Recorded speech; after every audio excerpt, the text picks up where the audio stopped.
உங்கள எத்தனை பேருக்கு இந்த கேஸ் ஞாபகம் இருக்குன்னு தெரியல. கோயம்புத்தூர் பொள்ளாச்சியில் நடந்த சம்பவம் இன்னைக்கு தீர்ப்பு கிடைச்சிருக்கு. 2019 வருஷம் பிப்ரவரி மாசம் ஒரு பெண் காவல் நிலையத்துல என்ன கூட்டு பாலியல் வன்கொடுமை செய்ததா சொல்லி புகார் ஒன்ன தெரிவிக்கிறாங்க.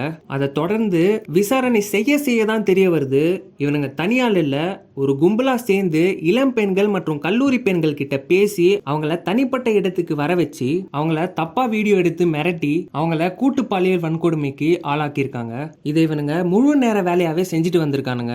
போலீஸ் இந்த கேஸ் விசாரிக்க இந்த கேஸோட சீரியஸ்னஸ் புரிஞ்சு 2019 வருஷம் அதே வருஷத்துல ஏப்ரல் மாசம் இந்த கேஸ் சிபிஐக்கு மாற்றப்படுது. சிபிஐ உள்ள வந்ததும் 13 பிரிவுல வழக்கு பதிவு செய்யப்படுது. பாலியல் வன்கொடுமை, அத்துமீறல், ஆட்கடத்தல், அடைச்சி வச்சு துன்புறுத்தல், கூட்டு சதி, தடயங்களை அழிக்கிறது, ஆபாச வீடியோ எடுத்தல், ஆபாச வீடியோ பகிர்தல் போன்ற பிரிவுகள்ல வழக்கு பதிவானது செய்யப்பட்டிருக்கு. சிபிஐயின் உதவி மூலியமா இந்த கேஸ் தொடர்பா 9 பேரை அரெஸ்ட் பண்றாங்க. அந்த 9 பேரையும் சேலம் மத்திய சிறையில அடைச்சிருக்காங்க. அதோட சிபிஐ இதை பத்தி குற்றப்பத்திரிக்கையும் தாக்கல் செஞ்சிருந்தாங்க.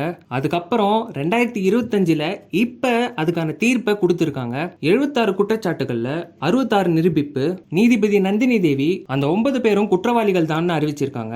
அவங்களுக்கான தண்டனை என்னன்னா 9 பேருக்கும் சாகும் வரை ஆயுள் தண்டனை கிடைச்சிருக்கு. பாதிக்கப்பட்ட பெண்களுக்கு 85 லட்சம் இழப்பீடு தரணும். அதுவும் தலா 10ல இருந்து 15 லட்சம் இழப்பீடா இருக்கணும்னு தெரிவிச்சிருக்காங்க. இந்த தீர்ப்பை ஒட்டி எல்லாம் கொண்டாடிட்டு வராங்க. ஆனா இதுக்கு 6 வருஷம்ன்றது கொஞ்சம் அதிகம் தான். பட் ஃபைனலா எப்படியோ தண்டனை கிடைச்சிருச்சு. இதை பத்தி உங்களோட ஒப்பீனியனை கமெண்ட் செக்ஷன்ல சொல்லுங்க. மேலும் சட்டம் தொடர்பான செய்திகளை தெரிஞ்சுக்க நம்ம சேனலை சப்ஸ்கிரைப் பண்ணுங்க.